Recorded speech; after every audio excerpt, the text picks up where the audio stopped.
Hello, Hannah.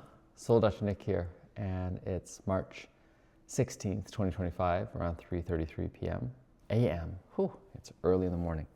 And I want to give a few more details about our Equinox event, our spring Equinox event, most likely on March 21st right now, as we roll from winter into spring.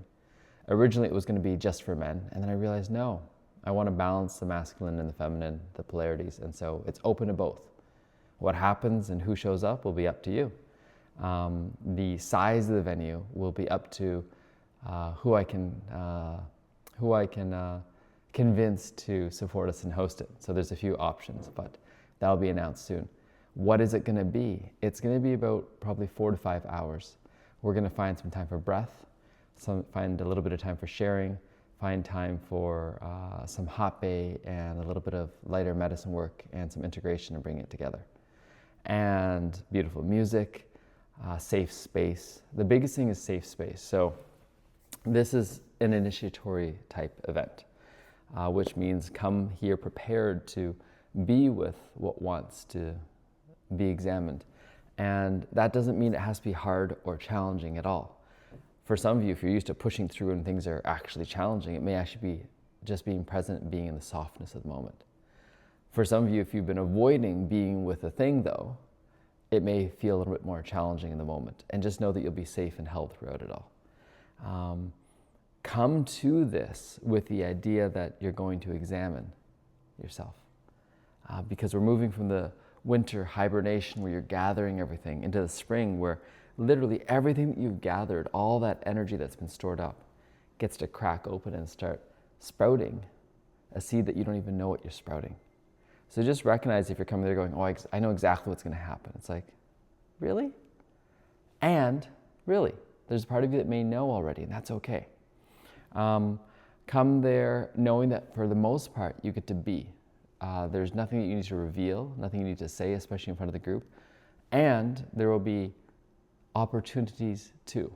Not a lot of them, because a big part of this actually will be just planting seeds of activation.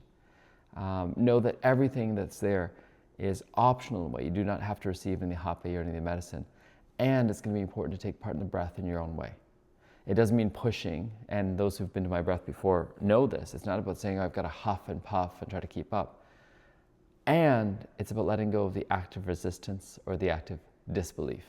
There's a part of us sometimes that wants to hold back because of fear.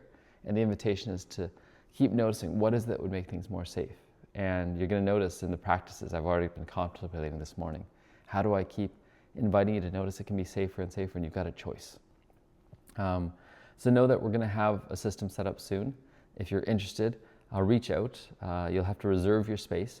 This one's going to be by donation. So if there's real financial constraints, just recognize you can still show up. And the suggested donation is going to be somewhere between $111 and $333. And the reason for that, and there's a wide range, and it can always be above that if you choose. I'm just giving you a range because I want you to come in with an intention, with a beingness that's willing to invest that much value, that much energy into what you're creating. And when you do that, the power that gets unlocked. The power that gets unlocked because you're valuing your own time, your own energy, your own effort, your own existence. And we're valuing it together. What we're going to create is priceless. Because right now we're part of a quickening. Everything feels like it's getting quicker. Whether it's looking at the external side, all the tariffs, all the stuff going on, how to keep up with the news. You literally cannot. How do you keep up with not just the stories of the news, but what's actually going on? And you cannot. And then how do you keep up with what's changing in the financial system, what's changing in the social system, what's changing in the travel system, what's changing all around? And then if you've been listening to other things even, I've been listening to the telepathy tapes. What about these kids who have telepathy skills and other things? What about all the other things, if you want to go really esoteric, the 12-stranded DNA, everything else like that? What about first contact with aliens? I'm just saying all these things because I want you to see there's a breadth of stuff. And then coming back to the family. My little man just woke up screaming and crying, just being with him. And just noticing, how do I bring all that cosmic consciousness to come back to the family unit? What's going on here? What matters? So bring this back into your life. So this is not about just looking out there and reaching and going, I'm looking at the global picture, this is what I'm looking at. It's like, no, what's the inner landscape? So all of that combined together, we're going to give you more details when we get the specifics locked down. If you're interested, reach out already. Looking forward to reserving a spot for you, and looking forward to you sharing this with those you really care about who are ready for this, and we'll dive in together. Ciao for now.